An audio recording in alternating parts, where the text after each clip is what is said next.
Olha a preocupação de Deus com a verdade. Deus quer nos encher com a verdade. Chega de gente, de nós, irmãos, continuarmos vivendo cheio de vazio dentro de si, com apenas uma fachada espiritual. Eu sou um cristão que, zeloso por Deus, faço 1000 coisas para Deus, mas por dentro é um vazio só. Então, interessa a Deus nos encher com a verdade. Então o nosso Deus é o Deus verdadeiro, e o seu Filho é um caminho, né, para nos trazer a verdade e a vida, porque a verdade está na vida, tá? E ele morreu, ressuscitou, ele se tornou o Espírito da verdade. Hoje, quem está dentro de você? Quem está dentro de você é o Espírito da verdade. Ele quer encher você com a verdade. Ele não vai sossegar enquanto não encher todo o seu vazio com a verdade. Sabe? Então, esse é o trabalho do Espírito da verdade. Até, irmão, nos tornarmos plenos, maduros, cheios, né, da verdade de Cristo, da verdade de Deus, até a plenitude de Deus. E dessa forma, Cristo encabeça a igreja, governa a minha vida, governa a sua vida, governa a minha família, governa a sua família, governa todos os membros do corpo de Cristo. Irmãos, é isso que Deus quer fazer. Por isso é necessário a água. Água é esse Espírito. Quem crer em mim, do seu interior fluirão rios de água viva. O Espírito é tipificado pela água. Graças a Deus pela água. Irmãos, a água penetra em qualquer lugar, né? Eu sou engenheiro civil. Os engenheiros civis têm uma grande dificuldade de lidar com a água, né? Você vê que vira e mexe, uma construção tem infiltração, né? Porque segurar água não é fácil não. Você, numa caixa d'água, tem que impermeabilizar bem. Você, numa laje, tem que impermeabilizar bem. Depois de 15 anos, 20 anos, 25 anos, aí começa a infiltrar de novo. Porque não é fácil lidar com a água. Porque a água infiltra-se em qualquer brecha. Irmãos, essa água que é o Espírito também entra em qualquer brecha. Se você der uma brecha para essa água entra em você. E dá vida para você, e dá verdade para você. Então, irmãos, é muito importante essa água. João foi o único que falou dessa água. Por isso que ele falou no versículo 35, aquele que isto viu, testificou, sendo verdadeiro o seu testemunho, e ele sabe que diz a verdade, para que também vós creiais. Irmãos, creiam. O que João escreveu aqui, irmãos, Deus quer, através da sua morte, enviar esse Espírito como água, né? Por isso eu tentei fazer uma ilustração, né? Que é, imaginem vocês, nós temos nesse universo Deus verdadeiro. Antes de haver a criação, nesse universo, já puseram aí, ó. Antes de existir o universo, da criação, estava só Deus, certo ou não? Se estava só Deus, quem é o verdadeiro? Porque não havia outro, né? Não havia outro, só tinha Deus. Então Deus é o Deus verdadeiro. E o seu Filho é a verdade. O seu Filho, né, é o resplendor da sua glória, que transmite esse Deus verdadeiro para a criatura, para a criação que é o homem. Então, ele é a verdade, ele é o caminho, a verdade e a vida. E quando ele morreu e ressuscitou, ele se tornou o Espírito da verdade. E você pode usar essa ilustração, né? Ali em Deuteronômio 8, ali diz que a boa terra é uma terra rica em água. Na boa terra tem manancial profundo.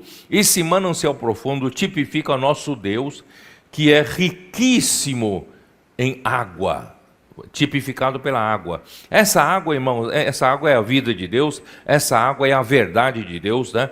Essa água é a essência de Deus. Deus é como essa água, tá? Mas só que ele estava confinado no manancial profundo. O homem que está à superfície da terra não tem acesso a essa riqueza de água. Mas graças a Deus, um dia Cristo veio à terra. Então ele abriu um caminho do manancial profundo até a superfície da água. Ele se tornou uma fonte. Graças a Deus que a água que estava no manancial, confinada no manancial profundo, agora apareceu na superfície como uma fonte de água. E quem seguia Jesus conseguia ver a fonte de água, né? Ele disse para a mulher samaritana: quem beber dessa água do mundo tornará a ter sede, mas quem beber da água que eu lhe der nunca mais terá sede. Pelo contrário, será nele o quê? Uma fonte a jorrar para a vida eterna. Irmãos, Jesus, enquanto esteve aqui na terra, ele era essa fonte. Só que ele morreu. Ele morreu, mas ele ressuscitou. Ele ressuscitou, se tornou o quê? O Espírito da verdade.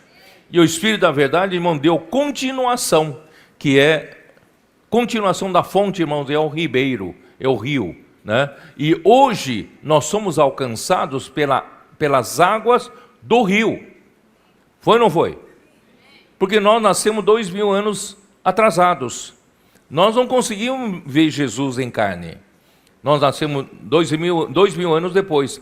Mas graças a Deus, irmãos, esses 2000 anos depois, ele se tornou o Espírito e nos alcançou. E nós estamos bebendo da mesma água que está no manancial profundo, da mesma água que estava em Jesus como fonte, nós estamos bebendo da mesma água pelo Espírito, o Espírito da verdade que nós estamos bebendo. Não é maravilhoso, irmãos? Por isso, irmão, vamos ter mais contato com a palavra, mais contato com o Espírito, mais contato com a verdade, né? A palavra é a verdade e está nos enchendo de água, está nos enchendo da vida de Deus, está nos enchendo da realidade de Deus. Irmãos, é isso que Deus quer fazer com a sua igreja. Para isso, irmãos, era necessário o Senhor Jesus passar por essa angústia da morte. E a morte da cruz, irmãos, é a morte mais cruel. É o pior castigo, pior punição, né, entre os romanos, no Império Romano.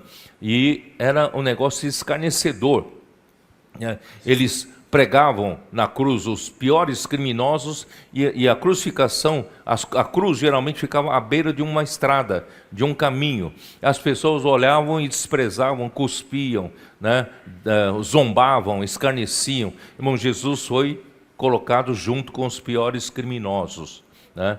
Mas, irmãos, tudo isso ele sofreu por nossa causa, né, para carregar sobre si as nossas enfermidades, as nossas transgressões, mas também, irmãos, para nos dar vida, para nos dar verdade, através do Espírito da verdade, nos trazer essa água.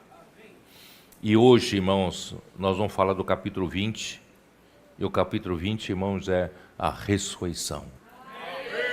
Ressurreição de Jesus. Vamos lá, capítulo 20, versículo 1. No primeiro dia da semana, Maria Madalena foi ao sepulcro de madrugada, sendo ainda escuro, e viu que a pedra estava revolvida. Então correu e foi ter com Simão Pedro e com outro discípulo, a quem Jesus amava, e disse-lhes: tiraram do sepulcro o Senhor e não sabemos onde o puseram. Bom, a primeira coisa que eu quero chamar a atenção, o primeiro dia da semana é o primeiro dia após o sábado, tá? Vocês se lembram que Jesus morreu numa sexta-feira, tá? Sexta-feira. E antes de entrar no sábado, sepultaram-no. Ele tinha que ser retirado da cruz antes de entrar no sábado. Então, na sexta-feira mesmo, ele havia sido morto às 3 horas da tarde e retiraram-no, tá, para sepultar. E quando entrou o sábado, ele estava já no túmulo, estava sepultado. E passou um dia do sábado, e logo depois de sábado vem o quê? Vem domingo. E o domingo é o primeiro dia da semana. O primeiro dia da semana. Apocalipse 1:10 mostra que domingo se tornou o primeiro dia da semana. Irmãos, é um novo começo. A ressurreição de Cristo, irmão, nos trouxe uma nova esperança, uma nova semana, né? O primeiro dia da semana, né? Capítulo 1 de Apocalipse, versículo 10. Achei-me em espírito no dia do Senhor. Ouvi por detrás de mim grande voz como de trombeta. Então, irmãos, o primeiro dia da semana, que é o domingo, por causa da ressurreição de Jesus, se tornou o dia do Senhor, né? Hoje é domingo. O domingo significa o dia do Senhor. E domingo também significa, irmãos, um novo começo, uma semana nova. É o primeiro dia da semana. E aos olhos de Deus, irmãos, o primeiro dia da semana, o domingo, né, após a morte de Cristo, domingo para Deus, irmãos, representa o raiar de uma nova era, né? Um começo, né, em que Deus, a partir desse dia, desse novo começo, Ele consegue agora produzir uma nova criação. E essa nova criação é produzida a partir da ressurreição de Cristo. Mas eu não sei como expressar para vocês. Irmãos, para Deus esse dia foi especial. Depois que Cristo sofreu tanto, foi caluniado, foi injuriado, né? Castigado por nossa causa, morreu com uma morte tão cruel, tão triste, mas agora passou-se o dia de sábado, e no primeiro dia da semana, para Deus é um grande dia. Aquele dia é um grande dia, é um novo começo. Ele consegue agora realizar o seu sonho, a sua vontade pode se realizar, porque Jesus obedeceu a sua ordem e morreu na cruz, e agora ele pode ressuscitar a Jesus, e ele de fato ressuscitou a Jesus, irmãos, para gerar uma nova criação. Ó Senhor Jesus, você está contente não? Estamos num novo começo. Deus está cheio de esperança agora. Você também não está cheio de esperança? Com a ressurreição de Jesus, todo o sofrimento já se passou. Jesus disse, né, antes da véspera da sua morte, ele disse: quando uma mulher está para dar à luz, né, sofre com as dores de parto, né, grita, sofre, é uma dor atrás da outra, tal, e todo aquele sofrimento, mas depois de ter dado à luz, irmãos, a mulher suspira aliviada. Ufa, ela conseguiu dar à luz um homem para o mundo. Irmãos, é assim, nasceu um novo dia. Esse novo dia possibilitou Deus então criar uma nova criação. Gálatas 6. Ó Senhor Jesus, espero que você valorize o primeiro dia da semana.